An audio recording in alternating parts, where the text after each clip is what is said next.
Assalamualaikum Bu Yanti. Waalaikumsalam. Kak kabar ini yang di yang udah betah di Indo. Alhamdulillah Bu Khair Bu. Ketemu ketemu Bu Yanti manggilnya pengen dok-dok aja Dok Yanti.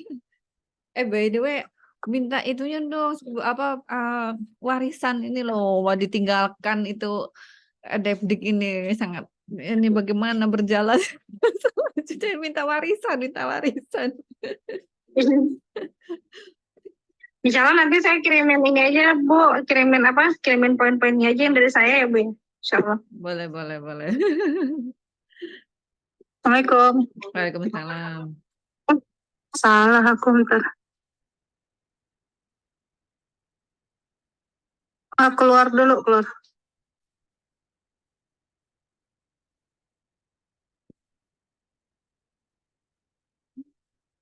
Apa Bang? Udah masuk. Kamu kemana lagi sih? Udah masuk belum?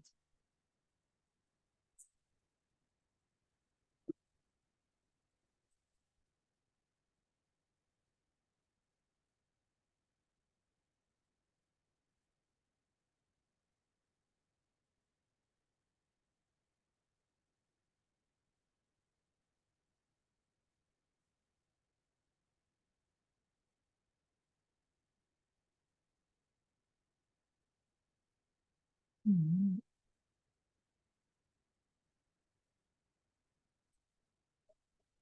Hmm.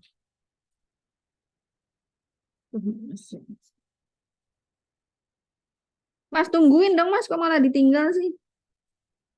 Kok malah ditinggal? Hah?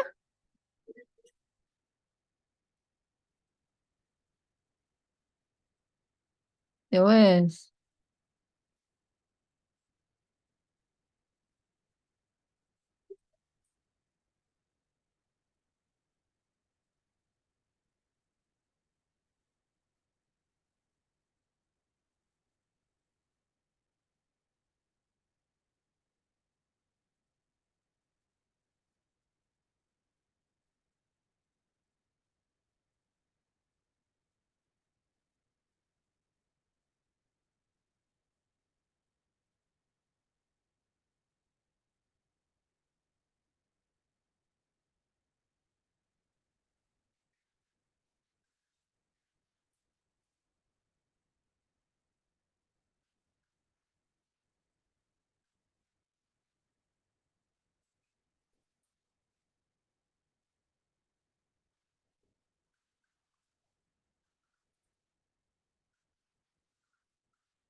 Udah masuk, Mas.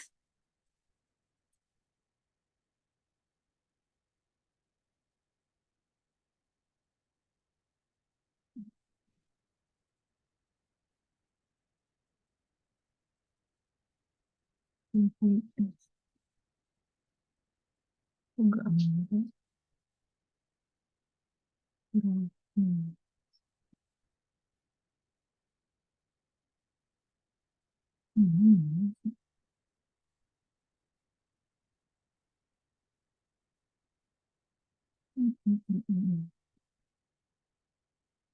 Oke.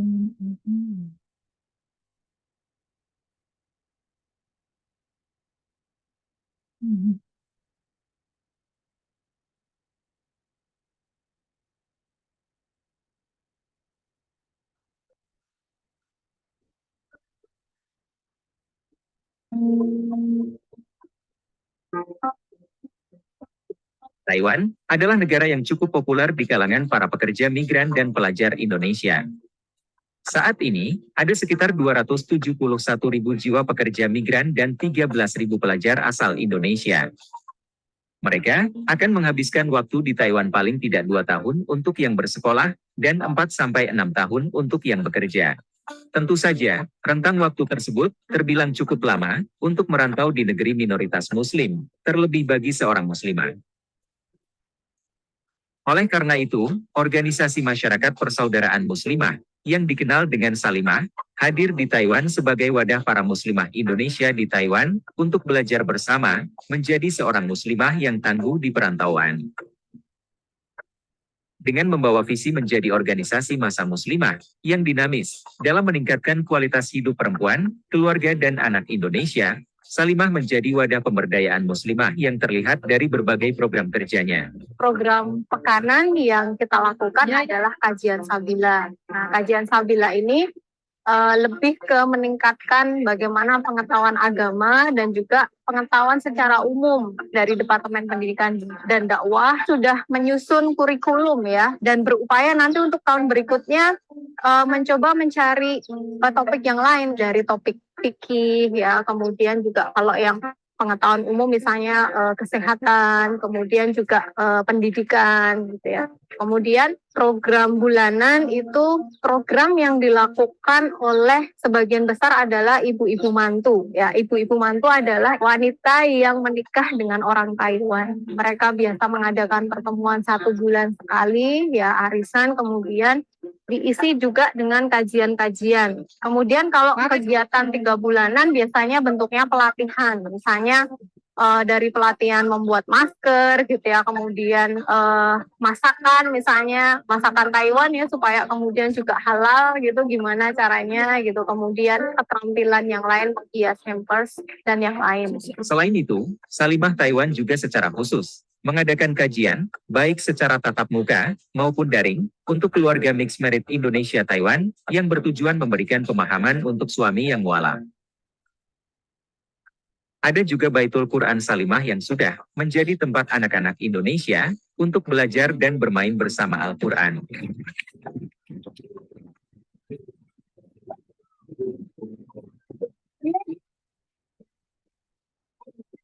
Salimah Taiwan juga menjalankan program Sekolah Ibu Salimah Terpadu atau yang dikenal dengan sebutan Sister, yang merupakan komunitas orang tua bijak yang menjadi sarana bagi anggota untuk menjadi lebih cerdas, terampil dan berdaya.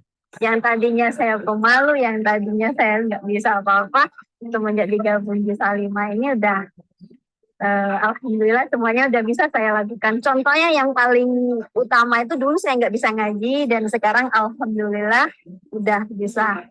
Bergabung di Salimah itu masya Allah banget, yang nggak bisa saya kalau cuma diungkapkan dengan kata-kata itu kayak nggak cukup.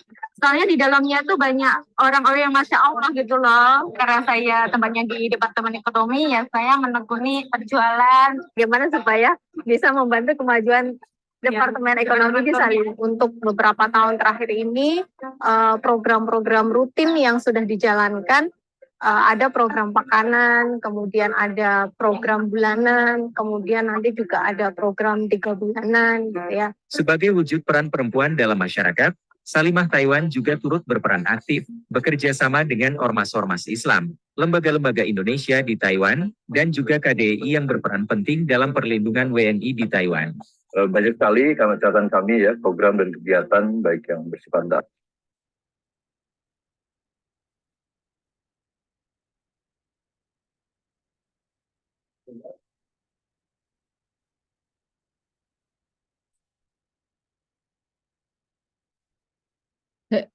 Iya, Umi mau mulai jadi MC ya. Allah, Umi mau jadi MC, aja dipanggil-panggil tuh.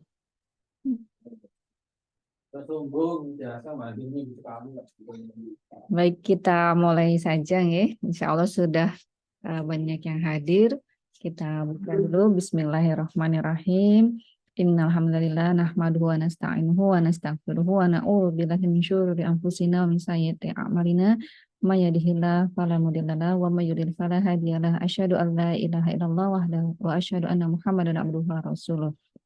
Alhamdulillah, pada malam ini kita bisa melanjutkan kembali Sabila kita edisi hari ini di mengawali libur panjang di Taiwan ini sampai hari Selasa insya Allah liburnya. Dan untuk semua yang sudah kita rasakan sampai hari ini, mari kita panjatkan puji syukur kehadirat Allah Subhanahu wa taala, betapa banyak nikmatnya yang tidak terhitung hingga kita bisa sampai pada hari ini. Salawat dan salam semoga senantiasa tercurah kepada junjungan kita Rasulullah SAW, kepada keluarganya, sahabatnya, dan pengikutnya hingga akhir zaman. Semoga kita termasuk pada yang diberi syafaat oleh Rasulullah dan juga diberi minum dari telaga Kausar. Amin. Untuk malam ini adalah edisi spesial karena hadir kembali Bu Evelina yang mungkin reuni ya di Taiwan. Ya, Masya Allah. Baik. Alhamdulillah. Assalamualaikum semuanya. Untuk memberi keberkahan kepada forum kita malam ini, insya Allah akan ada tilawah dari Bu Huda. Mangga kepada Bu Huda kami persilakan. Bismillahirrahmanirrahim. Assalamualaikum warahmatullahi wabarakatuh. Ibu dan Mbak Salimah semuanya, insya Allah saya akan membacakan surah Al-Baqarah. Al-Baqarah ayat 168 dan beberapa ayat berikutnya terkait tentang makanan halal dan thayyib.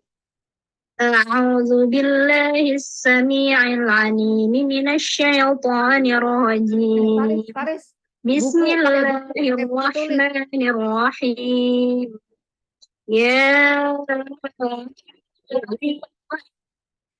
kulu min fil ardi halalan thayyiban. Kulu min fil ardi halalan thayyiban wa la tattabi'u khutuwatis syaitan. Innahu lakum aduwwun mubin. Sudah Dek.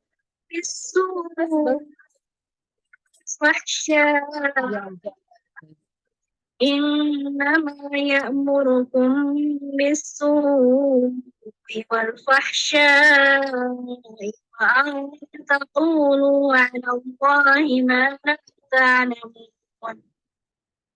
Wa fi ayatin ukhra يا أيها الذين آمنوا كلوا من طيبات ما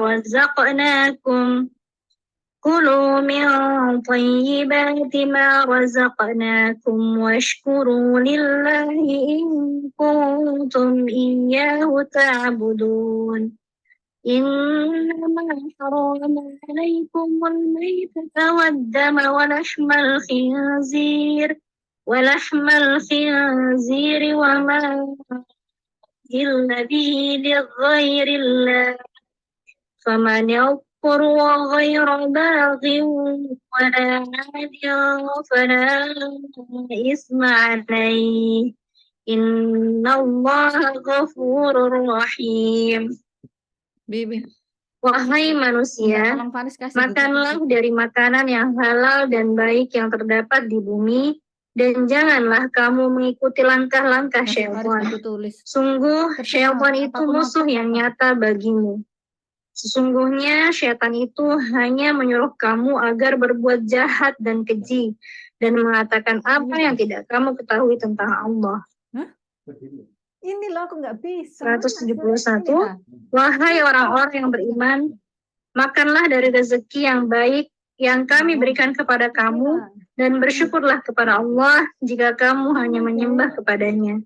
Sesungguhnya Dia hanya mengharamkan atasmu bangkai, darah, daging babi, dan daging hewan yang disembelih dengan menyebut nama selain Allah. Tetapi barang siapa terpaksa memakannya, bukan karena menginginkannya, dan tidak pula melampaui batas, maka tidak ada dosa baginya. Sungguh Allah Maha Pengampun, Maha Penyayang. Assalamualaikum warahmatullahi wabarakatuh. Waalaikumsalam warahmatullahi wabarakatuh. Jazakillah khair Buddha sudah membacakan ayat suci Al-Quran. Semoga yang mendengarkan dan yang membacakan mendapatkan keberkahan dari Al-Quran. Amin. Baik, sebelum materi mungkin saya bacakan sedikit CV dari Bu Efrina ya. Insya Allah mungkin yang sudah lama di Taiwan sudah kenal ini malah lebih jauh, lebih lama dengan saya mungkin dengan Bu Efrina. Di sini kalau data yang saya dapat, Bu Efrina ini dosen D4 seni kuliner dan pengelolaan jasa makanan. Menyelesaikan studi sarjana di IPB jurusan Teknologi Industri Pertanian pada tahun 2003, melanjutkan S2 di Ilmu Pangan University Kebangsaan Malaysia di tahun 2004. Selanjutnya mengambil S3 di Kobe University dengan penelitian terkait food rheology. Bidang keilmuan yang dikuasai ada food safety, halal certification, food rheology, ilmu bahan makanan, teknologi pangan, dan akhir-akhir ini banyak menggeluti bidang barista dan kopi ya, Masya Allah. Yang sedang digeluti, sedang gandrung di Indonesia ini ya, kopi dan barista. Baik, mungkin untuk tidak berlama-lama kita akan mendengarkan paparan dari Bu Efrina. Mangga kami persilakan. Baik, terima kasih Bu Yanti. Assalamualaikum warahmatullahi wabarakatuh. Waalaikumsalam. Waalaikumsalam. Ya, pertama-tama saya ini Bismillahirrahmanirrahim. Wassalatu wassalamu ala asrofil anbiya'i wal mursalin wa ala alihi wa sahbihi ajma'in. Dipakai ini apinya sih. Apinya api aja. Sebentar, saya tuh ini mohon maaf ya karena saya tidak begitu tidak begitu familiar dengan kondisi lain. Tadi saya minta tolong share. Ya, Bu Melati bisa kan? Ya. Oh ini bisa udah bisa. Oh udah bisa. Cuman izin mau tanya dulu sebelum mulai. Ini kan Kak, saya ingin biar jadi kenang-kenangan buat saya juga gitu. Saya tuh pingin ini direkam acara ini. Boleh izin ya saya rekam ya, Bu Yanti, Bu Sufi. Ya, biasanya kami ada recording juga, cuman mungkin ada di record juga. Cuma kadang-kadang failed, tapi ya kalau maksudnya kalau ada backup direkam juga nggak apa-apa, Bu Efrina mangga. Sebentar, saya mau coba rekam tapi kok belum.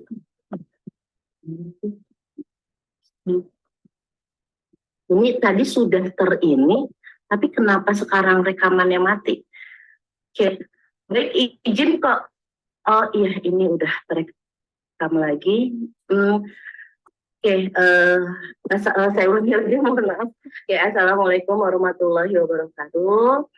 Alhamdulillah pada hari ini saya bisa kembali lagi ke Salimah. Suara saya jelas nggak, Bu Yanti? Jelas ya, jelas. Insya Allah. Ya, udah kesini ya. Gitu loh.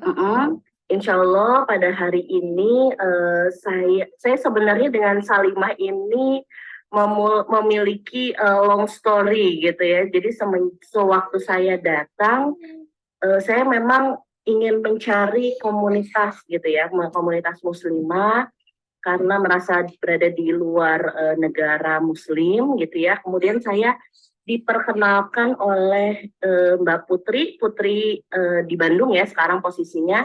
Kemudian dikenalkan ke Budia. Nah dari Budia ini lalu panjang, kali lebar, kali tinggi, akhirnya kenal orang-orang hebat seperti Mbak Suci, Mbak Irna, Mbak Melati ya, yang alhamdulillah ternyata saya cek ada, alhamdulillah tuh Mbak Nur Huda juga ya pernah ketemu. Saya malah kita belum ketemu ya Bu Yanti, kita belum sempat ketemu gitu. Alhamdulillah sekitar bulan Agustus kemarin. Jadi saya sebenarnya baru banget pulang dan baru saja keluar dari Salimah gitu ya. Saya kembali lagi ke tanah air. Kenapa keluar? Sebenarnya nggak pingin keluar gitu ya, karena ilmunya luar biasa, Masya Allah banyak sekali. Karena saya merasa bahwa banyak orang yang sebenarnya berhak untuk masuk gitu ya. Jadi orang-orang baru yang dari masuk ke Taiwan gitu dengan jumlahnya yang kalau diperhatikan anggotanya itu 484, 490 gitu ya. Itu kalau saya nggak keluar ini berarti ada satu nih grup yang atau satu orang yang nggak bisa keluar gitu. Akhirnya saya dengan terpaksa keluar dari grup Salimah. Qadarullah hari ini bisa masuk lagi gitu untuk bukan sebagai peserta atau bukan sebagai pengurus. Saya dulu Adik, 1 jam doang kamu apa namanya? Hasna. Siapa? Saya Bu Unik. Nggak bisa.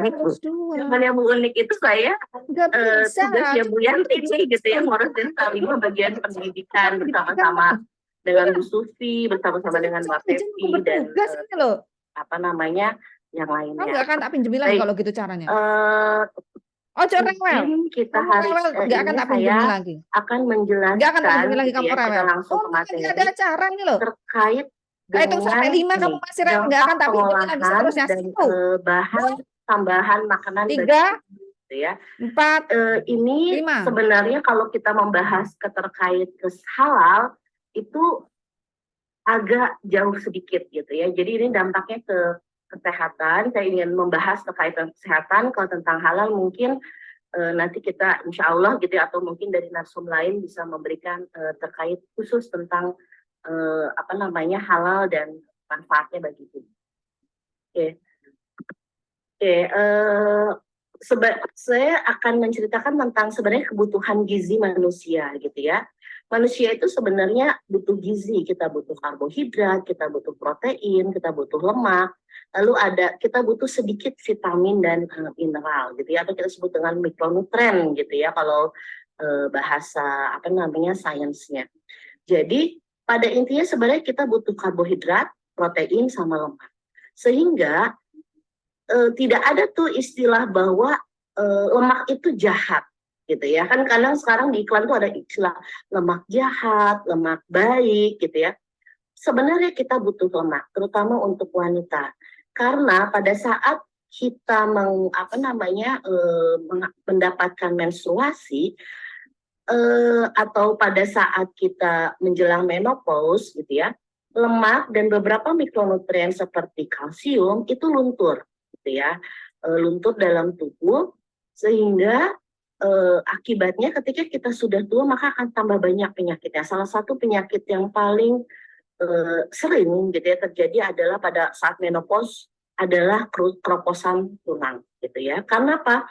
Karena nutrisi-nutrisi ini ya, karbohidrat, protein, lemak, vitamin, mineral ini tidak ada dalam kondisi yang seimbang. Ya. Begitu juga dengan istilah yang namanya kegendutan, kekurusan, itu sebenarnya karena perbandingan antara karbohidrat, protein, lemak, vitamin, dan mineral ini tidak seimbang gitu ya. Seperti itu. Ini adalah kebutuhan gizi manusia. Nah, untuk bisa memenuhi kebutuhan gizi ini, tentu makanan ini harus kita olah dari bahan makanan mentah gitu ya. Diolah dengan cara ada beberapa teknik pemasakan, direbus, digoreng, dikukus, dibakar, dan ada dengan gelombang mikro atau terkenalnya adalah microwave gitu ya, alatnya itu ada microwave. Lalu kemudian ada lagi sekarang yang terkenal air fryer. Air fryer ini pakai prinsip apa? Air fryer itu sebenarnya pakai prinsip dibakar, pakai oven gitu ya. Lalu sehingga menjadi suatu masakan yang bisa kita makan dan kita nikmati.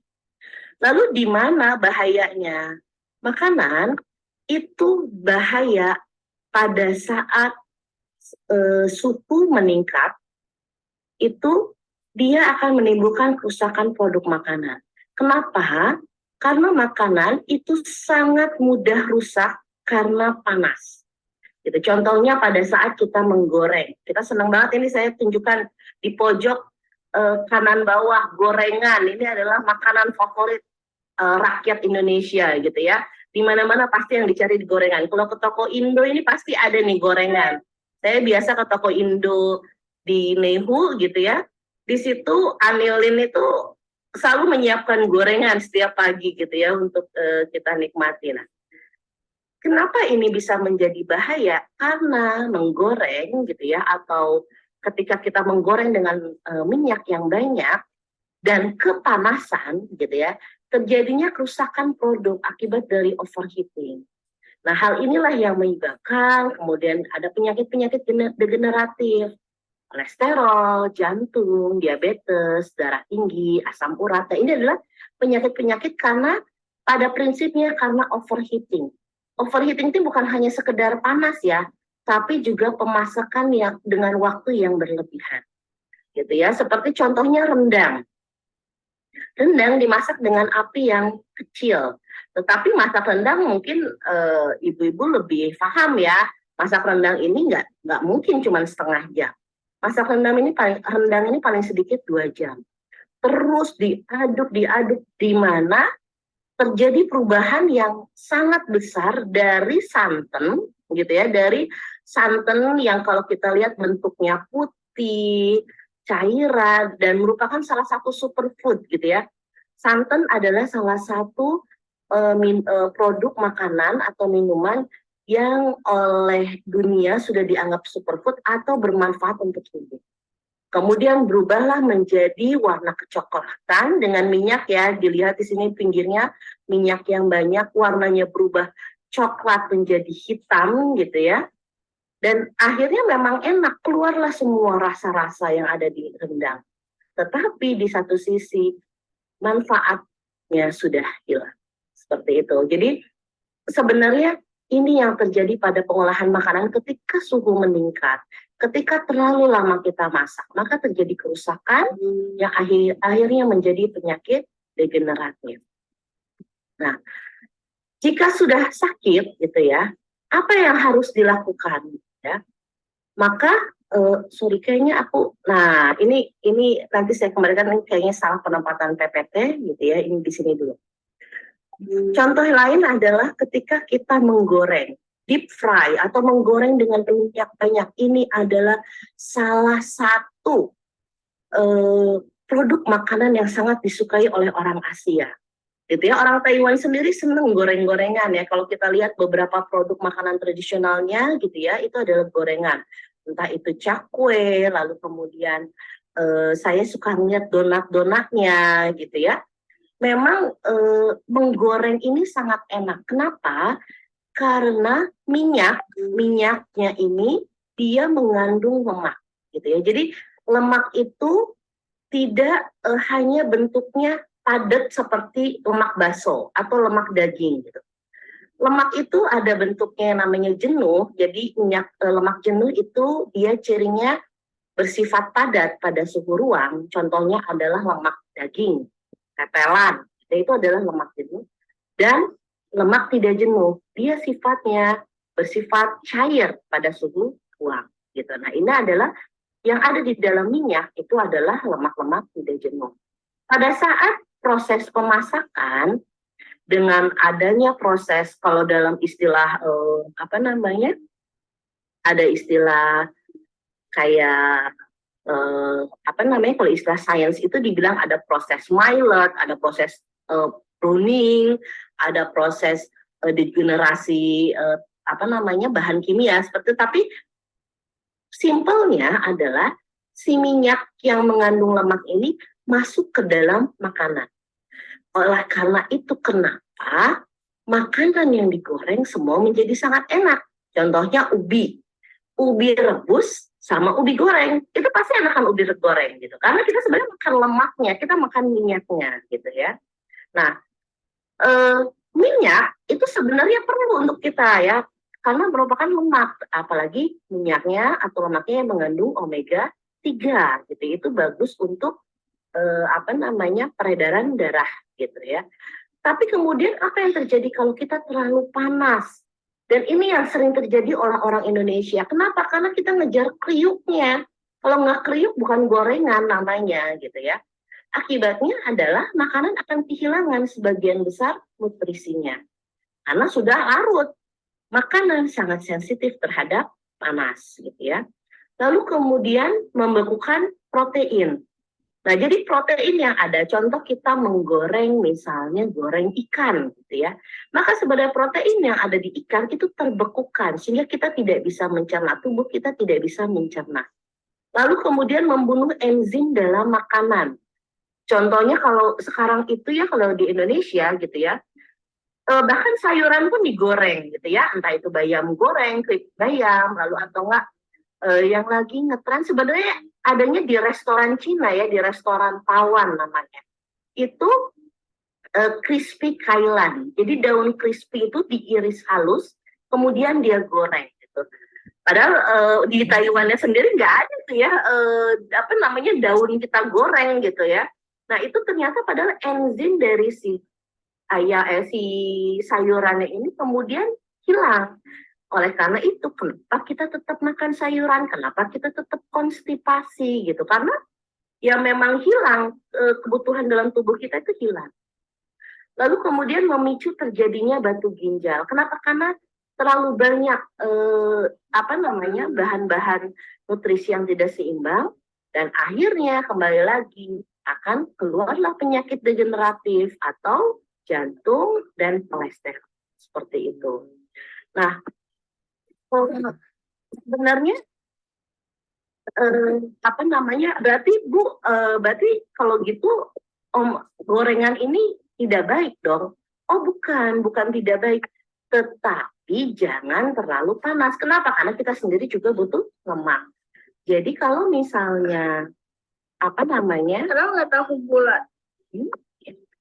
Ya, jadi kalau misalnya gitu ya, di lemak itu kita iya, ada perbandingan antara ini ada perbandingan antara omega 3 berbanding dengan omega 6. Mungkin sering dengar ya, karena ini yang paling sering didengung-dengungkan oleh iklan. Omega 6, ini 6. Ini yang paling sering didengung-dengungkan di iklan. Di mana katanya gini, ini adalah, mungkin ingat ya ada iklan bilang, ini adalah minyak yang sehat dengan cara diminum, gitu kan? Diminumlah itu si minyak. Padahal memang kita memang minum minyak gitu, dengan kita makan makanan gorengan itu minum minyak. Lalu sebenarnya apa yang menyebabkan dia menjadi sangat bahaya? Karena pada saat digoreng, minyaknya asalnya mengandung omega 3 berubah menjadi omega 6. Nah, omega 3 sama omega 6 ini harus memiliki perbandingan yang sama. Seingat saya lupa, perbandingannya kalau nggak salah 3:1 gitu ya. Coba saya nanti cek lagi. Di mana omega 3 harus lebih banyak daripada omega 6.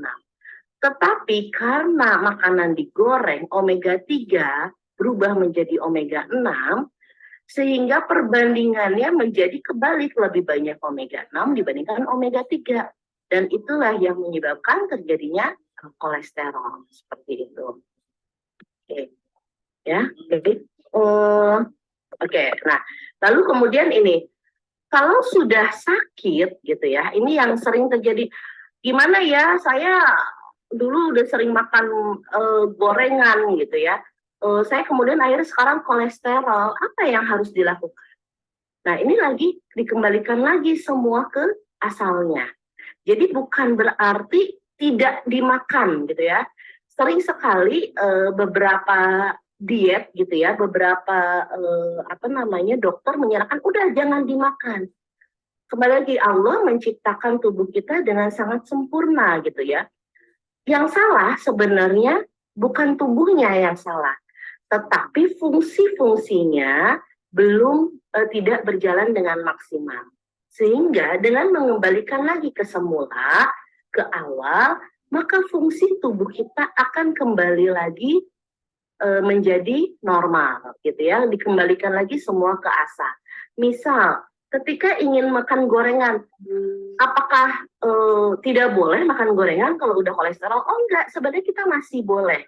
selama dalam batas tertentu. Kembali lagi ke Rasulullah mencontohkan kepada kita bahwa kita tidak boleh makan terlalu banyak, cukup sepertiga dari perut kita itu diisi oleh makanan. Kalau kita kembali lagi seperti itu, kembali lagi makan dengan semua, kembali lagi ke asalnya dengan teknik metode memasak yang tepat. Contohnya ini yang paling sering ditanya ya, di mana frying food ini nggak boleh atau menggoreng ini tidak boleh lebih dari 200 derajat Celcius gitu ya. Kalau misalnya diukur. Ini tahu dari mana? Kalau kita perhatikan beberapa perusahaan makanan gitu ya. Kalau mereka punya alat masaknya bentuknya kotak seperti itu yang panjang kalau kayak ngegoreng kentang.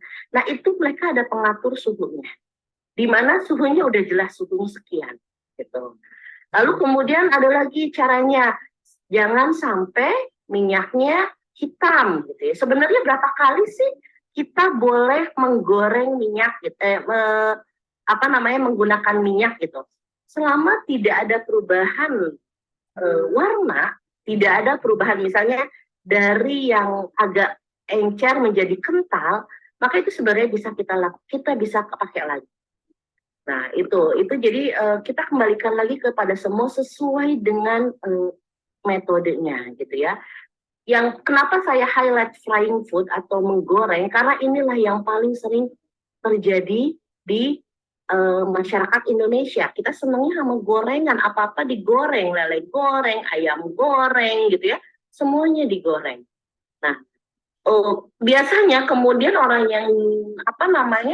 yang sakit di-cut tuh semua gorengannya, di-cut, udah nggak goreng, saya mau kukus-kukusan.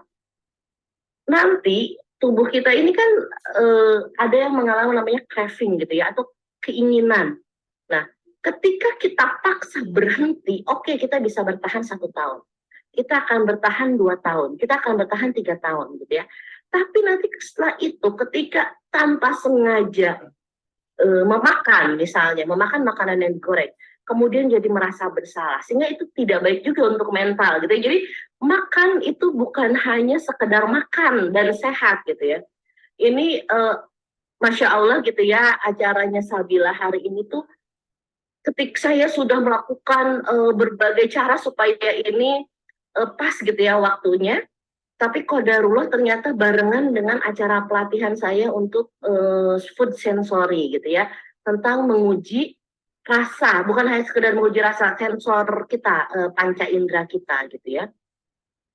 Itu 2 hari gitu ya, tadi saya sampai Bu Yanti, mohon maaf saya baru nyampe jam 7 atau jam 8 waktu Taiwan gitu ya, sehingga tadi alhamdulillah masih sempat. Nah, di situ kemudian saya jadi ingat bahwa dijelaskan bahwa makan hanya bukan sekedar enak dan tidak enak, tetapi makan juga ada pengaruh apa perasaan kita pada saat memakan itu gitu ya. Contohnya adalah kalau lagi hujan, itu kita pingin makannya apa? Biasanya makan Indomie yang pedas pakai cabai diiris, wah itu udah nikmat banget gitu. Karena kita tahu makanan Indomie itu nggak sehat gitu ya. Tapi itu kita lakukan. Kalau lagi galau, lagi sedih, pinginnya makan apa? Es krim gitu ya. Wah, makin makan es krim. Makanya dicarilah es krim yang halal di Taiwan. Karena kadang kita kalau lelah lagi menstruasi pinginnya makan es krim. Jadi makan bukan hanya sekedar kenyang dan tidak kenyang. Makan juga bukan hanya sekedar halal dan tidak halal gitu ya. Itu jelas kalau untuk orang Indonesia. Untuk Muslim gitu ya. Tetapi juga kita satisfied atau enggak, kita merasa puas atau enggak. Kenapa? Kalau kita merasa puas, kita bisa mengatur jumlah makanan dan jumlah makanan dan tekniknya gitu. Jadi ketika mood kita, ketika kita senang dengan makanan kita, ketika kita makan dengan senang, maka otomatis gitu ya, dengan segala Allah yang sudah menciptakan tubuh kita dengan sempurna, itu bisa otomatis juga membantu proses penyembuhan. Seperti itu kurang lebihnya gitu ya. Kenapa? Dikembalikan lagi ke asal, tapi bukan berarti di stop. Tetap kita boleh makan gorengan, tapi dengan apa? Gitu ya. Kita kembalikan lagi ke metode memasak yang tepat, seperti itu. Kenapa? Karena seringkali orang menyerah, salah satu penyebab orang menyerah untuk makan sehat karena dianggap mahal dan susah gitu ya, merepotkan gitu. Oke, baik. Ini adalah tentang secara singkat ya tentang pengolahan makanan. Mungkin ada beberapa yang bisa bertanya gitu ya. Yang berikutnya yang ingin saya tambah, ini udah. Nah, yang ingin saya highlight hari ini itu adalah bahan tambahan pangan. Ini juga yang kenapa ingin saya jelaskan, karena banyak sekali simpang siur terkait bahan tambahan pangan. Sebenarnya bahan tambahan pangan ini perlu nggak sih gitu ya? Ada orang yang bilang nggak perlu gitu ya, nggak perlu karena ini bahaya begini-begini. Ya itu betul. Tetapi kembali lagi, ketika ada masa gitu ya, mungkin yang kerja, yang biasa jaga ama, yang biasa jaga akung, itu kan belum tentu punya waktu untuk memasak gitu ya, waktu untuk memasak. Pada akhirnya memilih makanan-makanan yang siap saji gitu. Dan itu pasti mengandung bahan tambahan pangan. Nah, tambahan pangan ini adalah bahan yang bukan alami ada di situ dan ditambahkan ya sehingga meningkatkan kualitas makanan tersebut. Seluruh produk makanan yang ada di supermarket itu memiliki bahan tambahan pangan, gitu ya. Ada memiliki bahan tambahan pangan. Oke, contohnya ini saya ada ada foto nih ya, kita bisa lihat di sini. Kita mulai dari cemilan gitu ya. Di sini ada cemilan Doritos ya, bentuknya seperti Doritos. Di sini ada vaksin atau MSG, ada pewarna. Lalu kemudian rata-rata semua produk makanan itu ada pewarna. Lalu kemudian ada penyedap atau MSG, ada penstabil gitu ya, ada pengawet, ada pemanis. Ya, ada anti buih gitu. Ini semua produk makanan yang ada di supermarket itu pasti mengandung bahan tambahan pangan. Oke. Lalu kemudian ya. Nah, sebenarnya apa yang terjadi gitu ya? Sebenarnya apa sih yang bikin kita bahan tambahan pangan ini berbahaya? Karena pertama adalah kalau berlebihan itu bisa menyebabkan tubuh keracunan. Sehingga ciri orang yang tubuhnya keracunan itu adalah badannya mudah lemas atau kelelahan. Jadi fatigue, apa-apa capek, aduh aku baru sebentar capek. Terus abis gitu udah capek, aku kayaknya mau ngebaso aja dengan saus abrek-abrek, dengan mecin, dengan gula, saya butuh mecin gitu ya. Jadi akhirnya itu kembali lagi. Tubuhnya tambah keracunan lagi, tambah lelah, akhirnya tidak menyelesaikan masalah gitu. Ini karena sebenarnya kelelahan akibat tubuhnya keracunan. Nah, karena secara otomatis ginjal akan mengeluarkan racun yang ada di dalam tubuh, maka ginjal akan bekerja lebih keras, sehingga kemudian sakitlah yang disebut sakit ginjal atau gagal ginjal. Dan adanya penyakit degeneratif. Nah, biasanya BTM gitu ya, banyak yang paling akibatnya itu adalah asam urat dan tekanan darah tinggi. Gitu. Seperti itu. Nah, sebenarnya kalau begitu, gimana kita bisa tahu ada bahan tambahan pangan? Ya, bahan tambahan pangan itu sebenarnya banyak sekali macamnya, di mana yang paling sering ditambahkan itu adalah pemanis buatan, anti kempal, anti buih, MSG, dan pengawet makanan. Jadi MSG atau mecin atau vaksin atau sasa gitu ya yang kita kenal ini adalah bahan tambahan yang sering digunakan. Nah, pemanis buatan juga sering digunakan gitu ya untuk menambahkan rasa gitu ya. Ini ada beberapa jenis pemanis buatan, saya tidak akan menjelaskan satu persatu ya karena namanya juga sangat spesifik. Yang ingin saya jelaskan adalah ini, gula jagung atau kita mengenal ada Tropicana Slim gitu ya mereknya. Ini sebenarnya adalah pemanis buatan. Gitu ya. Ini adalah pemanis. Oke. Nah, apa sih kita tahu bahwa makanan itu memiliki pemanis buatan apa enggak? Biasanya memiliki rasa manis yang pekat. tolong diperhatikan gitu ya, ke teh, ke minuman kemasan, ketika dia memiliki rasa manis yang sangat pekat, kemungkinan ditambahkan pemanis buatan. Kenapa? Karena kalau enggak, kita harus menambahkan gula yang banyak.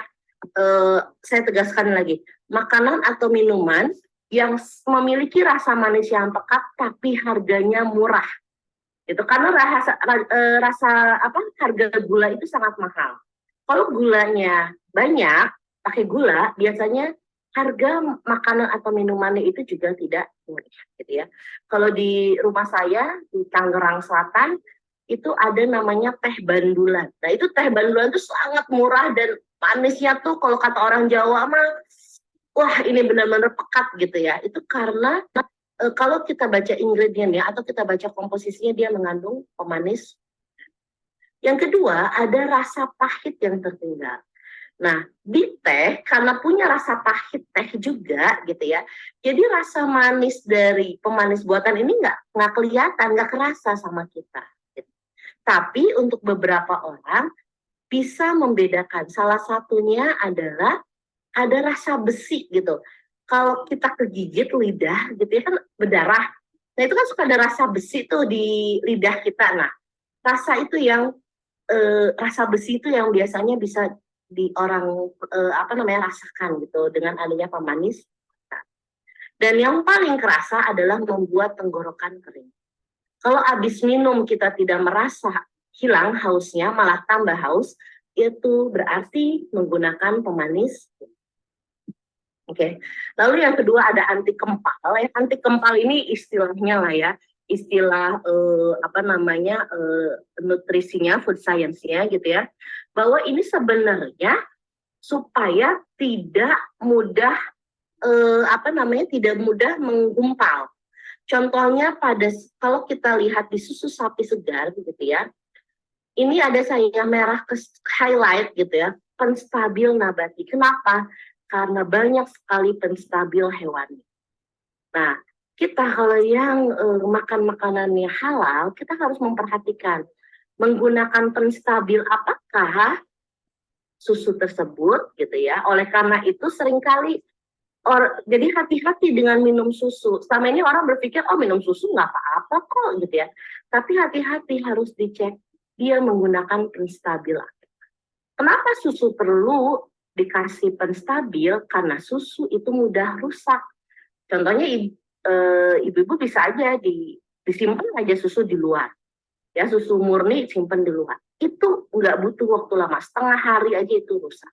Menggumpal, diawali dengan gumpalan. Rasanya sama, tapi dia menggumpal. Ya, karena ya itu nanti ada lagi penjelasannya, dia bersifat emulsi soalnya. Oke. Lalu kemudian ada anti buih. Anti buih ini kok buat apa?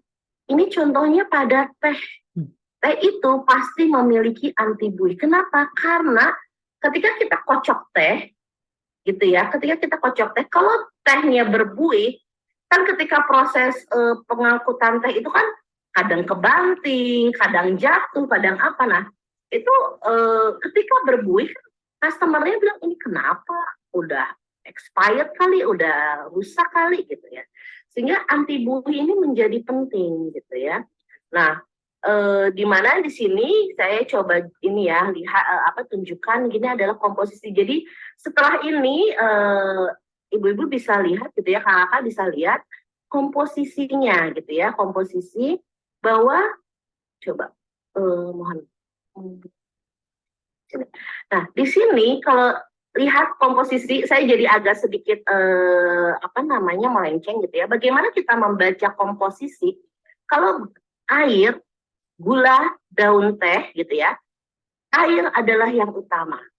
Gula, setelah itu gula, dan daun teh adalah 0,25%. Dari sini sebenarnya kita bisa lihat bahwa gula dan air adalah yang paling tinggi. Tingginya berapa? Itu bisa 80%. Jadi dalam 100 ml air, kadang gulanya itu bisa 80 gram. Bayangkan betapa banyak ya gula yang ditambahkan dalam minuman. Gitu ya. Kenapa? Daun tehnya cuma 0,25%. Selanjutnya setelah ini adalah bahan tambahan pangan.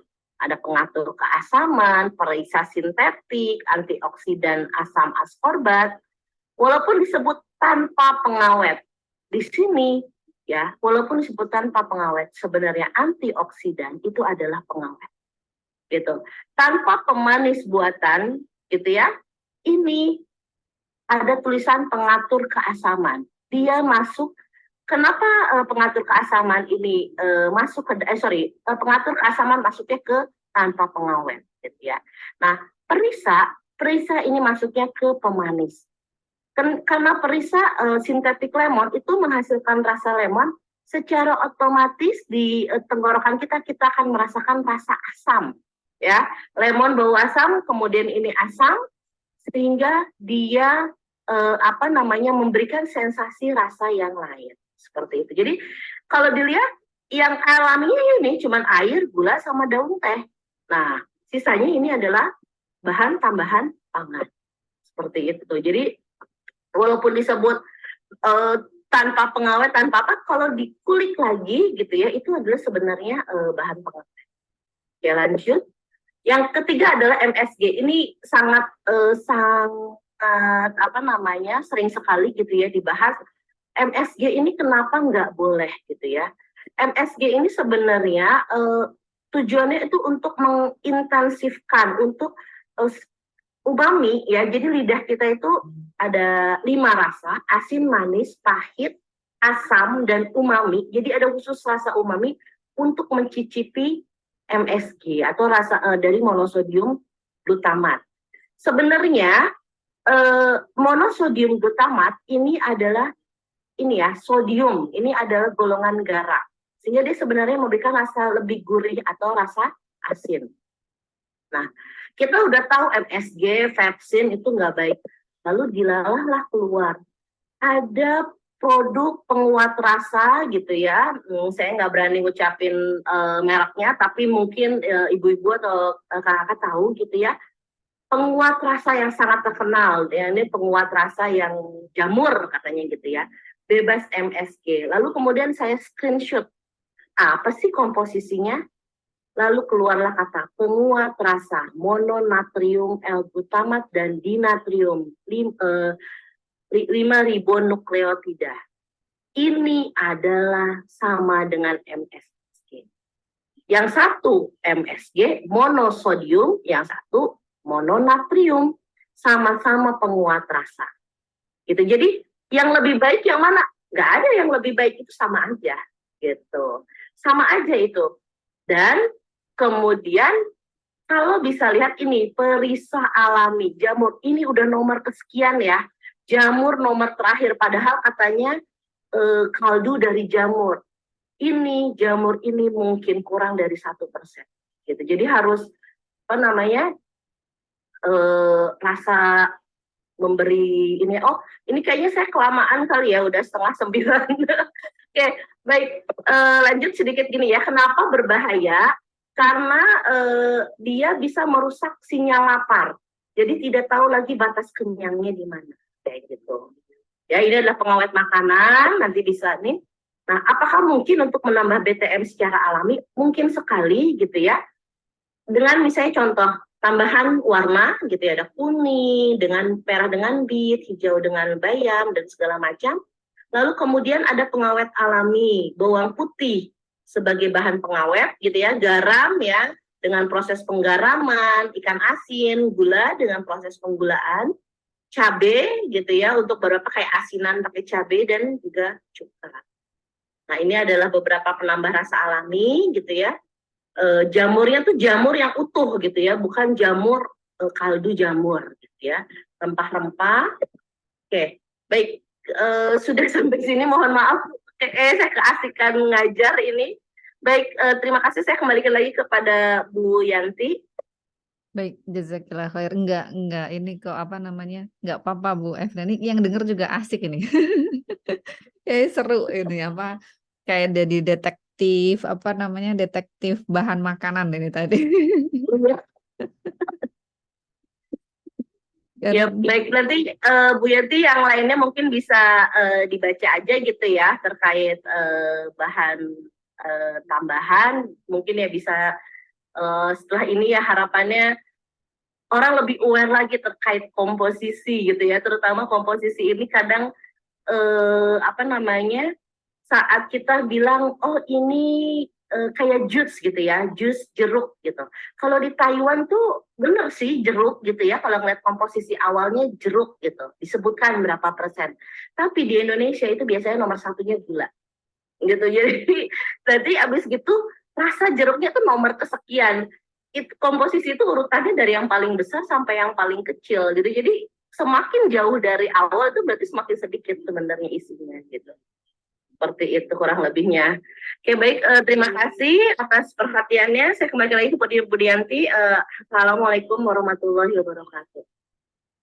Waalaikumsalam warahmatullahi wabarakatuh. Masya Allah, ilmunya sangat mengasihkan dan aplikatif ya untuk terutama sahabat Salimah yang mungkin ya pasti semua setiap hari kan makan gitu, apalagi untuk ibu-ibu gitu yang mungkin memilihkan juga nutrisi untuk keluarganya, itu terlebih lagi seperti itu.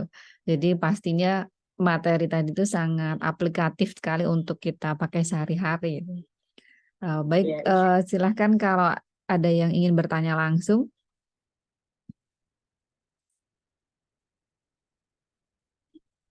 Baik, silakan sahabat Salimah kalau ada yang mau bertanya langsung. Bu Melati. Saya Bu Inti. Ya, Assalamualaikum. Bu Evelina, apa kabar? Bu Melati, apa kabar? Udah lama ketemu nih. Jadi kita udah lama ketemu. Iya, terima kasih banyak atas materinya Bu Evelina, karena ternyata banyak sekali yang belum saya ketahui nih ya, terutama tadi tentang komposisi ternyata urutan ya. Iya. Kemudian juga yang apa namanya tadi, kalau yang saya pikir kalau kolesterol itu jadi ya tadi memang mitosnya memang ya sebaiknya nggak makan sama sekali gitu ya. Cuma kadang kan memang kayak seperti saya ini misalnya kolesterolnya kayaknya bawaan genetik gitu Bu. Jadi maksudnya ya jadi kayak misalnya perasaan kayak nggak suka gorengan gitu kan, terus misalnya jarang makan makanan yang ini tapi kok kolesterol tetap tinggi gitu. Kira-kira dari segi makanan tadi walaupun Bu Evelina sudah menyampaikan, kira-kira ada tips-tips tambahan lagi nggak Bu yang untuk orang-orang yang dengan secara genetik metabolisme lemaknya kurang gitu kurang bagus.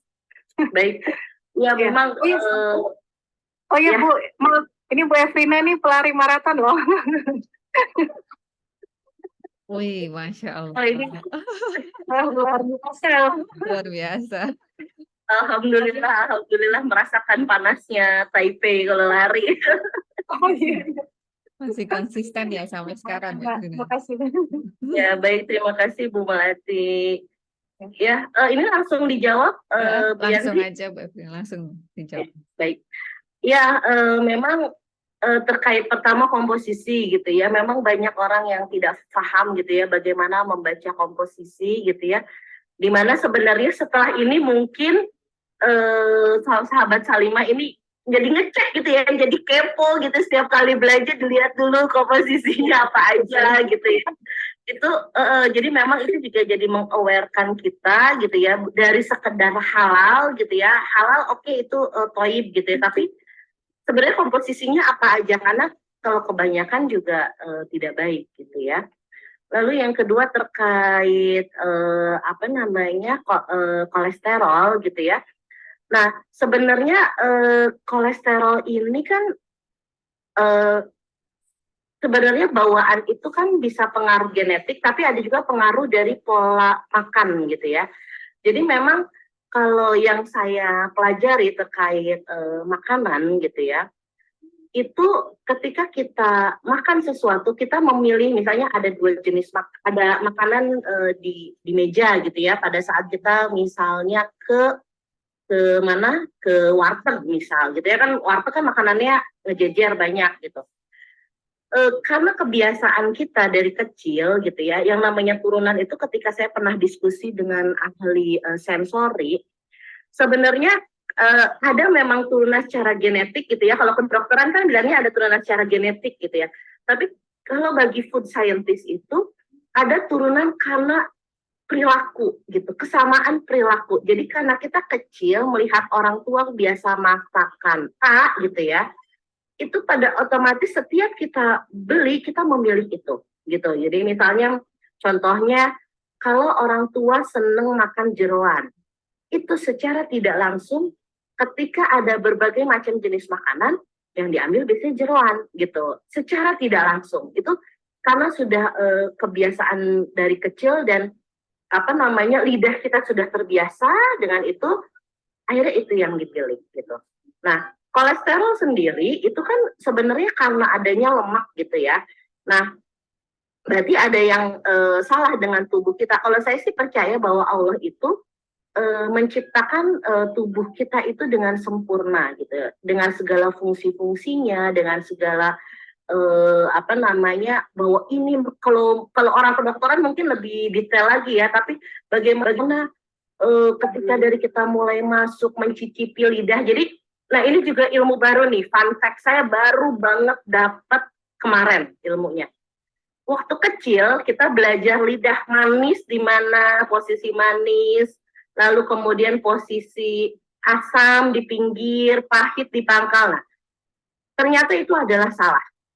Jadi lidah kita langsung bisa mencicipi seluruh rasa, gitu. Lidah kita bisa langsung mencicipi seluruh rasa, sehingga ketika kita apa namanya makan sesuatu, nggak bisa kita di ujung gini aja, misalnya nyicipin gula di ujung gini, udah kan terasa gula, dicicipin asin di ujung, jadi tidak ada yang namanya bagian manis, ini bagian bertanggung jawab terhadap asin. Nah itu kalau di sensori ya, di food sensory itu sudah tidak ada.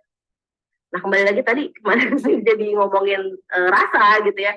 Oke, jadi kembali lagi, nah karena tubuh kita diciptakan dengan sempurna oleh Allah gitu, tidak ada ini. Kalau menurut saya ada satu pola lain gitu ya, mungkin pihak kesehatan juga bisa apa namanya mengkonfirmasi gitu terkait itu, adalah pola hidup.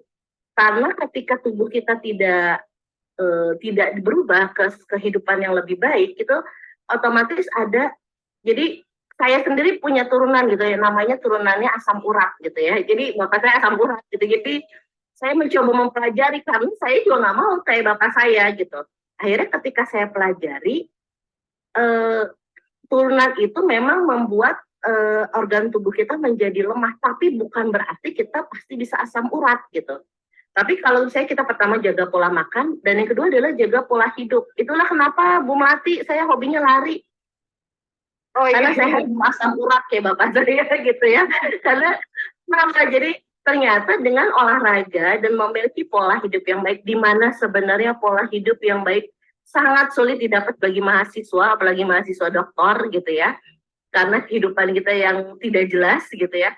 Tapi pola makan dan pola hidup yang baik itu bisa membantu kita meminimalkan batas dari si kolesterol tersebut. Jadi kita udah makan nih, milih makannya kayaknya udah nggak seneng gorengan nih Mbak Melati gitu. Tapi kemudian ingat, Mbak Melati begadang enggak gitu.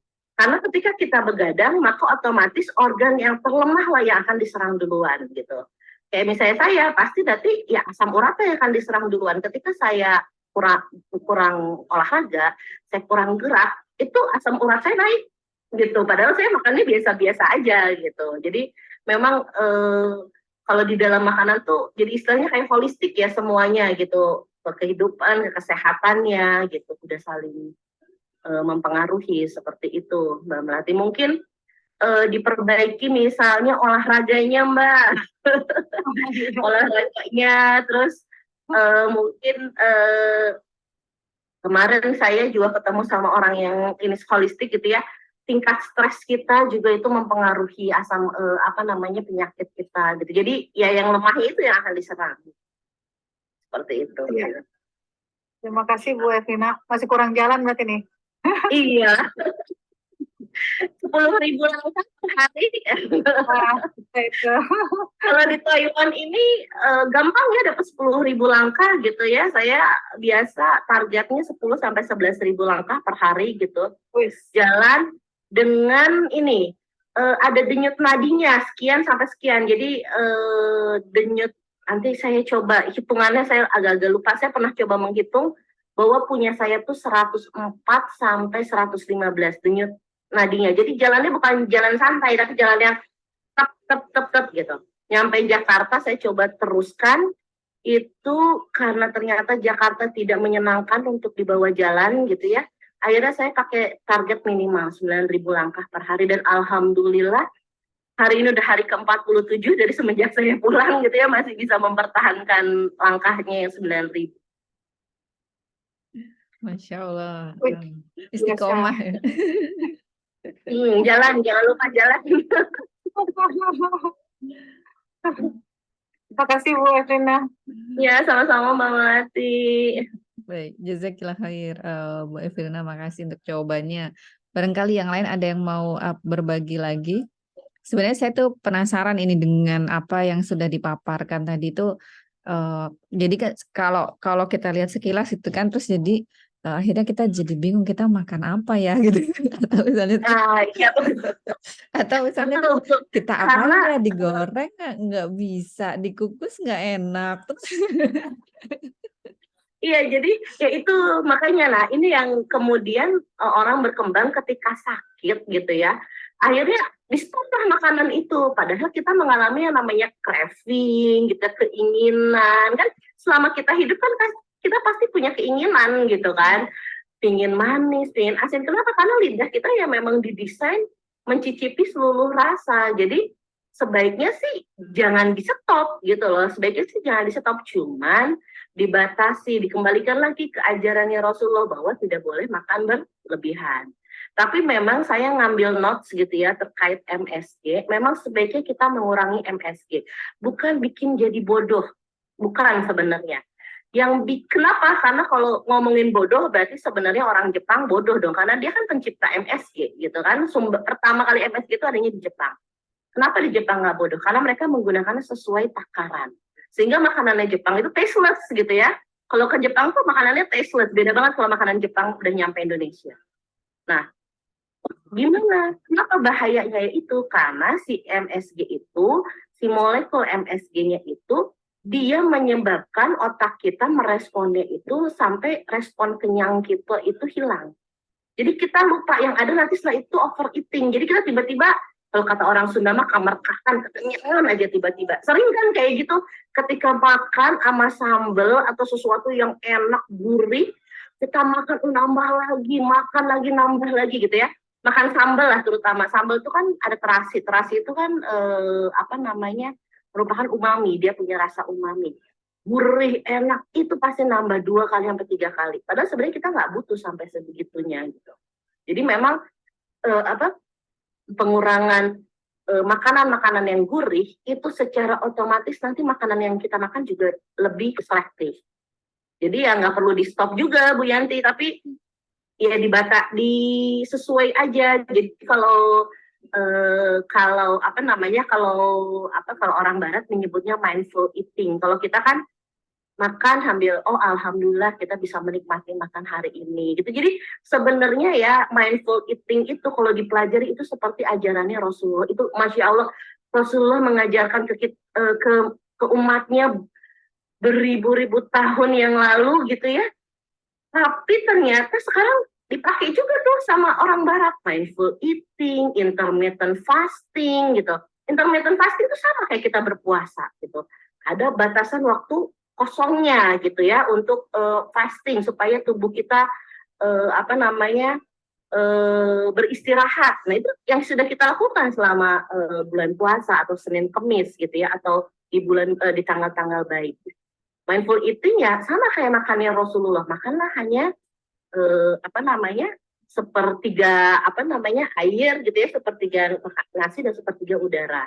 Itu Masya Allah benar-benar ternyata ya orang Barat walaupun nggak ngakuin ngelaksanain juga gitu ya ilmunya Islam gitu, seperti itu.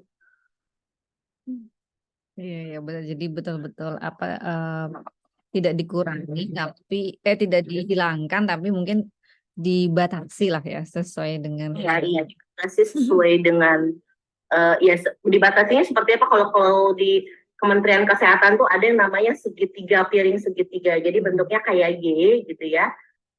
Sayuran berapa banyak, protein berapa banyak, dan nasi berapa banyak. Nanti saya coba share ya fotonya di Salimah tentang sebaiknya jumlah makanan yang kita makan itu seperti apa, sebanyak apa.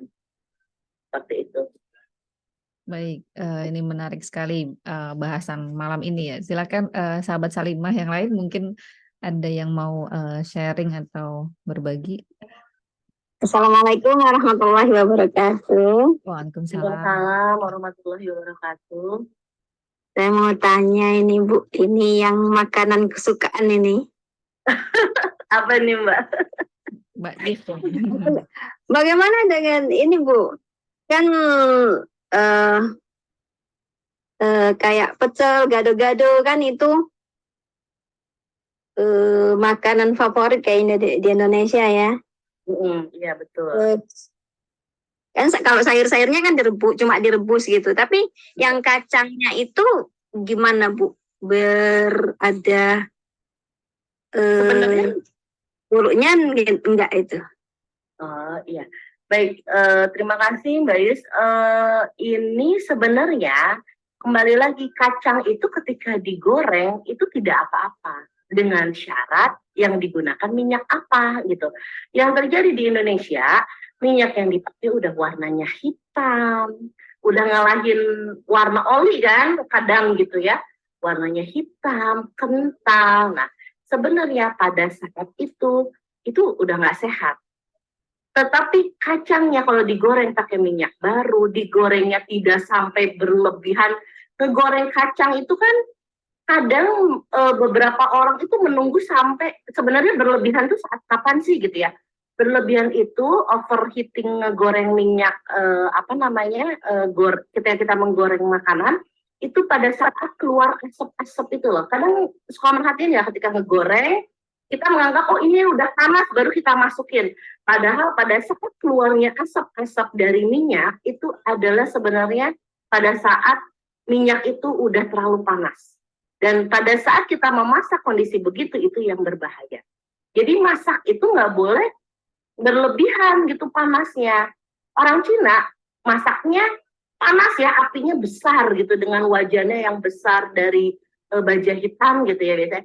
Tapi mereka nggak pernah menggoreng dengan seperti itu. Ketika ngegoreng, diperhatikan, saya suka merhatiin tuh kalau di pasar Pukwang gitu ya di Neibu, mereka ketika menggoreng tidak sampai keluar asap dari si penggorengannya. Itu berbeda sekali dengan makanan-makanan Indonesia gitu yang biasanya kalau gorengan keluarlah asap-asapnya kayak gitu. Seperti itu sih. Jadi nggak masalah, digoreng tuh nggak masalah. Apa syaratnya? Minyaknya yang bagus. Terkait minyak juga hati-hati sahabat-sahabat Salimah. Minyak Indonesia itu pakai minyak kelapa sawit. Minyak kelapa sawit itu lebih stabil dalam kondisi panas. Sedangkan minyak di Taiwan itu adalah minyak kedelai, minyak kristan ya, bunga kristan gitu ya. Dan ini adalah minyak bunga matahari gitu ya. 3 minyak ini memang sehat, tapi tidak baik untuk digoreng, untuk deep fry. Karena mereka lebih sensitif terhadap panas. Titik didihnya itu lebih rendah daripada minyak kelapa sawit. Jadi misalnya kalau minyak kelapa sawit dipanasin sampai keluar asap-asapnya itu di suhu 190 misal. Minyak bunga matahari, minyak bunga kristan, minyak kedelai itu misalnya cuma 150. Seperti itu. Jadi hati-hati gitu ya kita menggoreng makanan-makanan yang kita goreng pakai cara Indonesia, tapi minyaknya minyak yang ada di Taiwan. Gitu. Tapi kalau saya kacangnya itu suka di ini aja Bu, di di oseng-oseng nggak pakai minyak gitu. Apa? Itu lebih baik, itu jauh lebih baik. Ngeoseng-oseng. Nah, ngeoseng-oseng, saya jadi ngomongin oseng-oseng. Ada orang yang pakai minyak zaitun karena merasa pingin sehat gitu ya. Minyak zaitun lebih sensitif lagi dari panas. Jadi kalau pakai minyak zaitun, kalau ingin mengkonsumsi minyak zaitun, kalau bisa jangan dipanasin.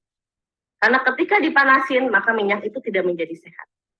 Gitu, seperti itu. Jadi memang jadi penggunaan minyak itu, jadi kita kan cuma dapat sepotong-sepotong. Minyak zaitun sehat. Ya udahlah kita menggoreng pakai minyak zaitun, padahal menggoreng pakai minyak zaitun jauh lebih jahat ya, minyak yang dihasilkan, minyak yang kemakan sama kita gitu ya, yang jahatnya itu dibandingkan kita menggunakan minyak kelapa sawit. Kenapa kita bisa dapat setengah-setengah itu? Nah, itu karena adanya kampanye negatif dari negara barat ke Indonesia gitu. Jadi itu udah hubungannya udah bukan antara sehat dan tidak sehat, itu udah politik gitu.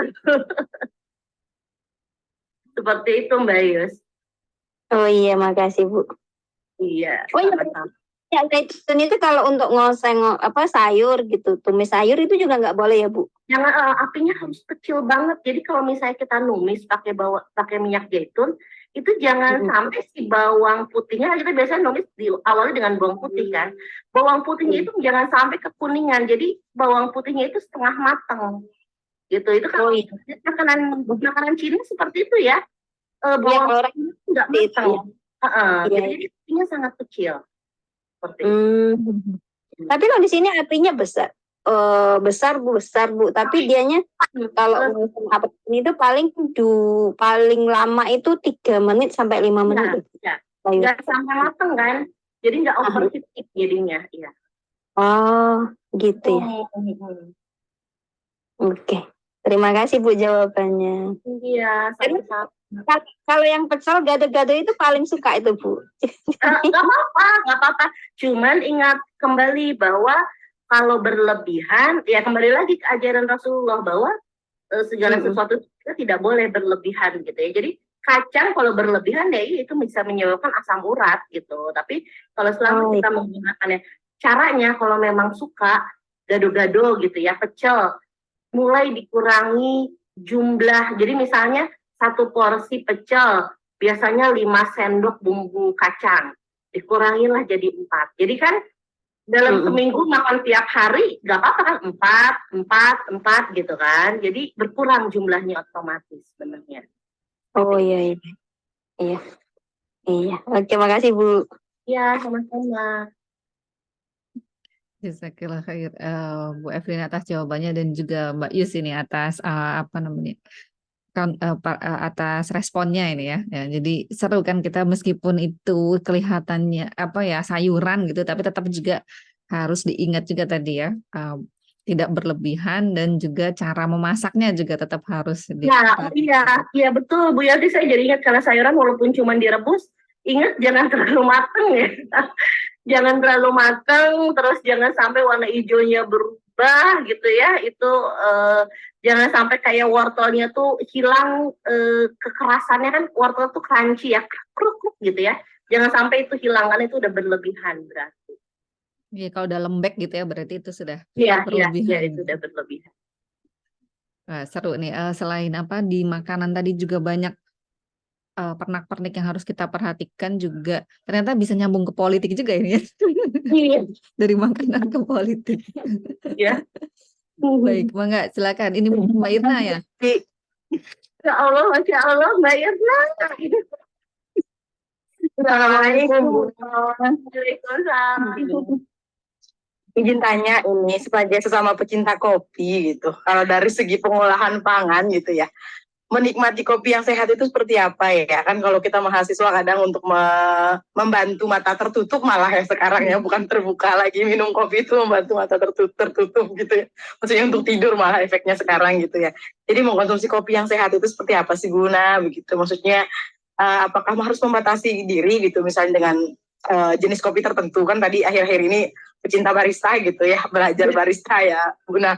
Jadi maksudnya kan kadang emang orang punya selera ya. Misalnya ada yang memang suka banget sama latte terus gitu ya, atau memang pecinta americano gitu ya, tapi kadang-kadang ya harus nyoba yang lain gitu supaya melek, karena ternyata kalau sama latte ternyata sekarang udah nggak ngefek gitu. Jadi ternyata kalau pakai latte ternyata bikin tidur, bukan malah bikin bangun gitu ya, setelah minum kopi malah tidur gitu, bukan malah melek begitu ya. Mungkin ada nggak ya kalau secara kepanganan gitu ya, baiknya konsumsi kopi itu seperti apa diolahnya supaya tetap dapat poin apa ya? Poin tadi supaya nggak ngantuk gitu loh. Nah, terima kasih. Baik. Baik, terima kasih Mbak Irna. Masya Allah, kita ketemu lagi di dunia maya. Luar biasa ini, ya Allah, saya senang sekali ketemu banyak orang-orang yang padahal baru sebentar tapi udah ngangenin gitu. Alhamdulillah ketemu lagi di sini. Ya, terkait kopi nih Mbak Irna, kan pernah saya dulu, jadi memang kopi itu bagus gitu ya. Kopi itu banyak penelitian yang menyatakan bahwa kopi itu baik untuk kesehatan. Tetapi kopi yang seperti apa yang baik untuk kesehatan? Yang paling utama adalah kopi yang tidak mengandung gula. Jadi kopi yang sehat adalah kopi tanpa gula. Itu yang paling utama. Kopi yang sehat adalah kopi tanpa gula. Lalu bagaimana dengan ditambah susu? Tidak apa-apa, karena susu adalah mengandung lemak dan kalsium yang baik gitu. Jadi tidak apa-apa ditambahkan susu. Nah, bagaimana nih dengan para mahasiswa yang butuh melek? Nah, itu yang harus kita lakukan adalah pemilihan jenis kopi. Jadi kalau misalnya kita ingin melek, carinya kopi robusta yang memiliki kafein lebih tinggi, bukan kopi arabica. Gitu. Jadi kalau misalnya terkait melek-melekan gitu ya, kopi robusta itu memiliki kemampuan kafein yang lebih tinggi, sehingga membuat kita jadi lebih awas atau lebih nggak ngantuk lah ya, kalau misalnya perlu begadang itu lebih nggak ngantuk gitu. Jadi memang pemilihan kopinya. Nah, kembali lagi, kopi arabica sama robusta ada yang mengandung namanya asam. Nah, asamnya tuh ada yang bersifat fosforik dan segala macamnya dengan nama-nama kimia lainnya. Kenapa ini sangat mempengaruhi? Karena setiap orang punya kemampuan menerima asam yang berbeda-beda. Jadi ketika pilih robusta, diperhatikan lagi kita menyebutnya atribut sensori gitu ya. Atribut sensorinya, dia bersifat asam atau tidak. Karena dia bersifat fosforik atau tidak. Jadi kenapa bersifat fosforik? Fosforik itu rasanya ketika kalau kita minum soda gitu ya, minum air soda kan suka ada kayak rasa-rasa apa ya, basah, aduh rasa apa ya saya menyebutnya, kayak ngegrenyem-grenyem gitu loh di ujung. Nah, itu beberapa kopi yang memiliki sifat itu biasanya tidak baik untuk lambung gitu. Biasanya orang yang punya sensitif terhadap lambung seperti saya, itu nggak bisa minum kopi yang mengandung terlalu banyak fosforik. Kalau di Indonesia, berdasarkan peta Indonesia, itu adalah kopi-kopi yang dihasilkan dari Indonesia Timur. Jadi kopi Timor Leste, kopi Bali, kopinya Sulawesi itu saya nggak bisa. Karena dia mengandung asam fosforik lebih tinggi, asam-asam ini tidak baik untuk orang yang punya lambung. Seperti itu. Jadi kalau mau melek, mending diganti kopinya. Cari yang kafeinnya lebih tinggi nih, Mbak Irna, gitu. Terus kafe latte kan otomatis gini, perbandingannya ya, kalau americano kan walaupun jumlahnya sama gitu ya, sama-sama satu shot gitu, sama-sama 30 ml. Ingat bahwa kita minum, kita makan sesuatu, itu kan mencari sesuatu gitu ya. Misalnya Mbak Irna minum kopi latte karena mencari kenyamanan dari latte itu. Rasa latte itu halus, smooth di mulut, sehingga memberikan kenyamanan kepada Mbak Irna. Akibatnya apa? Mbak Irnanya ngantuk, karena nyaman kan? Gitu. Jadi ilmu sensori ini kalau pemakan jadi beda lagi gitu. Kita menyenangkan kan ada orang yang sampai tergila-gila seperti kayak Mbak Iris, kenyamanannya adalah makan pecel gitu. Jadi makan pecel itu memberikan kenyamanan. Nah, sama Mbak Irna merasa minum latte itu memberikan kenyamanan kepada Mbak Irna. Akibatnya ya memang nggak akan jadi melek. Akibatnya yang karena nyaman. Maka carilah kopi yang nggak membuat nyaman gitu ya udah. Dan salah satunya adalah dia mengandung kafein yang tinggi. Seperti itu kurang lebihnya Mbak Irna. Jazakallah khairan, Bu Na. Ya. Jadi pilih kopi apa Mbak Irna? Kopi dari Indonesia yang dikasih dari Taichung. Nah, Saya sempat mempelajari kopinya Taichung. Kopi Lampung. Itu dari mana ya kalau juga bagus. banyak kopi dari Bali Mbak. Ya, kalau yang nggak kuat biasanya nggak bisa minum kopi Bali biasanya. Yang nggak kuat lambung white. Jadi make sense sih Buna, dulu kalau minum kopi kan di rumah ya. Di rumah kan Sumbawa ya, Jawa Timur, Sumbawa Timur ya. Jadi kan berarti kan memang banyak ini ya di warungnya juga sih ya. Ternyata kalau iya makanya kalau dulu mah minum kopi di rumah ya ini on gitu ya. On nih ya, Nadi. Dan kan di Taiwan itu banyaknya pakainya Arabica. Arabica yang smooth gitu. Jadi memang minum kopi di Taiwan itu ya bukan untuk melek gitu ya. Kalau untuk ya orang Indonesia ya yang udah biasa, yang di sana juga rata-rata Mandailing kan. Mandailing kan Arabica juga gitu. Dia bukan yang bikin melek kayak kopi Indonesia, Indonesia Timur yang wah bikin ini. Seperti itu. Oke, siap. Terima kasih Bunda. Jazakallah khairan kasir. Jazakallah khairan kasir ini Bu Evelina dan Mbak Irna. Ya, seru ini ya kalau bicara tentang kopi ini. Ini yang ada di rumah saya nih kopi luwak sama kopi gayo. Oh iya. Ini kalau udah ngomongin kopi itu bisa satu semester sendiri, betul. Bu Yanti. Kebetulan saya ngajar mata kuliah barista dan kopi itu barista dan coffee shop gitu ya. Itu satu semester sendiri Masya itu. Allah. Wah, luar biasa. Baik, makanya sahabat Salimah yang lain silakan kalau ada yang mau sharing lagi.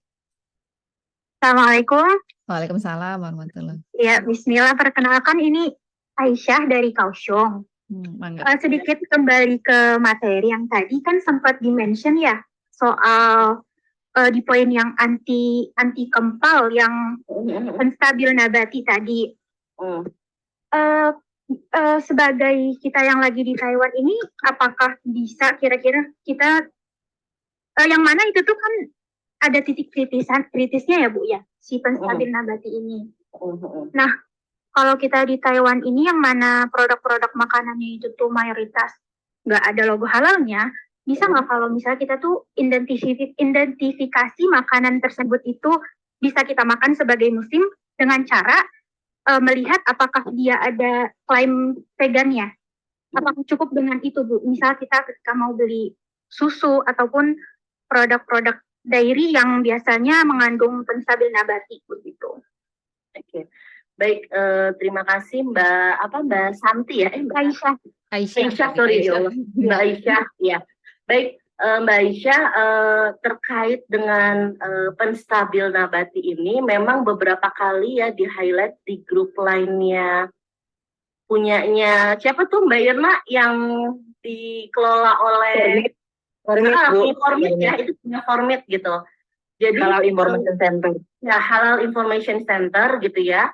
Mungkin nanti Mbak Aisyah bisa karena kebetulan saya juga bahasa Chongwon-nya ya ceke-ceke doang gitu ya. Tuo Xiao Chen gitu, ceke-ceke Tuo Xiao Chen. Jadi kemampuan bahasanya juga tidak begitu bagus. Tetapi grup yang dibuat oleh Formit ini, Masya Allah luar biasa, itu dia mengklasifikasi produk-produk makanan mana yang boleh dan mana yang enggak. Sekaligus bukan hanya mengklasifikasi, tapi juga memberikan clue pengawet nabati, penstabil nabati ini bahasa Chongwon-nya ini, gitu. Ada tuh kebetulan karena saya udah keluar ya, karena untuk masuk grup itu juga lumayan kayak masuk ini ya, pesen tiket gitu, kayaknya banyak yang masuk terus kalau yang udah pulang harus keluar gitu. Akhirnya saya putuskan untuk keluar walaupun di situ ilmunya luar biasa ya, Masya Allah banyak banget. Saya ingin sekali gitu ya membuat deskripsi secara sensori dan segala macam gitu ya terkait makanan-makanan itu disebutkan merek apa saja, belinya di mana, lalu kemudian bahasa Chongwon-nya apa. Jadi kalau misalnya suatu hari kita tidak dalam deket-deket gitu ya, atau kita buru-buru, itu bisa langsung ketahuan gitu. Tapi insya Allah yang ingin saya tambahkan di sini, karena kebetulan saya juga lupa tulisan Chongwon-nya, mungkin nanti bisa tanya ke Mbak Irna ya terkait grup ini gitu ya, karena grup ini sangat luar biasa aktif. Itu kalau sehari nggak buka itu bisa, masih begitu nggak Mbak Irna? Masih ya? masih begitu ya, masih luar biasa aktifnya gitu itu grup. Itu benar-benar kalau kita ke PX, nanti tinggal dibuka PX, nanti dikasih tahu produk yang boleh mana aja.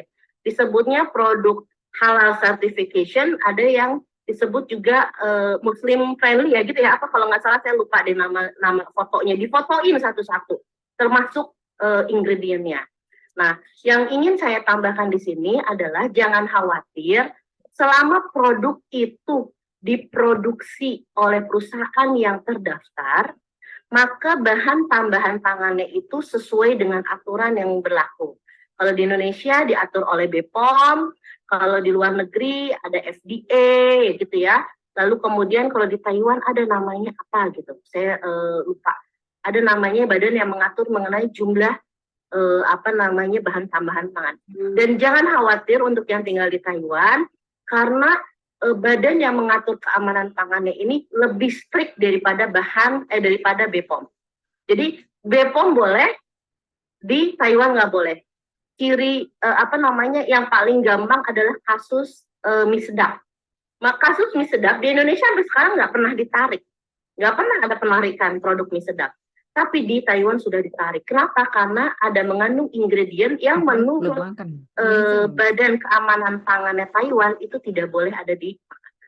Seperti itu. Jadi kalau mengenai jumlahnya, insya Allah selama ada di supermarket gitu ya, selama ada labelnya, ada apanya, insya Allah aman. Tapi terkait namanya, penamaannya segala macam, mungkin Mbak Isha bisa tanya ke Mbak Irna atau nama grupnya gitu ya, yang dibuka oleh Formit, di mana itu ada Iya ya sayang. pengelola yang akan membantu menjawab seperti itu. Baik Bu, terima kasih. Ya, sama-sama. Baik, jazakumullah khairan katsir semua yang sudah berpartisipasi dan diskusi malam ini seru sekali sampai tidak terasa kita sudah sampai pada jam 10.03 waktu Taiwan. Dan mungkin ini sudah malam ya, tidak terasa. ya mungkin nanti untuk diskusi-diskusi yang seru ini bisa kita lanjut, mungkin nanti kalau ada yang mau bertanya mungkin bisa di grup atau nanti bisa disampaikan ke Bu Efrina langsung. Kita Efrina Ya, nanti insya Allah, ya insya Allah. Nanti saya keluarnya 2 atau 3 hari lagi deh gitu biar kalau yang mau nanya Kali bisa ada yang lanjut. masih tersisa ini pertanyaan-pertanyaan yang tidak sempat ditanyakan secara online langsung. Baik, jazakumullah khairan katsir untuk semua sahabat Salimah yang sudah hadir, sudah berpartisipasi, dan tentu saja untuk Bu Efrina yang sudah bersedia berbagi bersama kami sahabat Salimah semua di sini malam ini. Semoga apa yang kita diskusikan pada malam ini ya insya Allah sangat bermanfaat dan bisa diaplikasikan, dan apa yang kita lakukan pada malam hari ini bisa memberi kebaikan bagi dunia dan akhirat kita insya Allah. Baik, mungkin dengan sangat menyesal ini harus saya tutup karena waktunya sudah jam 10.05, 22.05 waktu Taiwan. Kita tutup kajian Sabila Salimah Taiwan malam ini. Kami dari tim Depdik mohon maaf apabila ada kekurangan dalam pelaksanaan. Semoga semua bisa mengambil manfaat sebesar-besarnya dari Sabila malam ini. Baik, kita tutup dengan istighfar, hamdalah, dan doa akhir majelis. Subhanakallahumma bihamdika asyhadu an la ilaha illa anta astaghfiruka wa atubu ilaik. Baik, terima kasih semuanya. Assalamualaikum warahmatullahi wabarakatuh. Waalaikumsalam.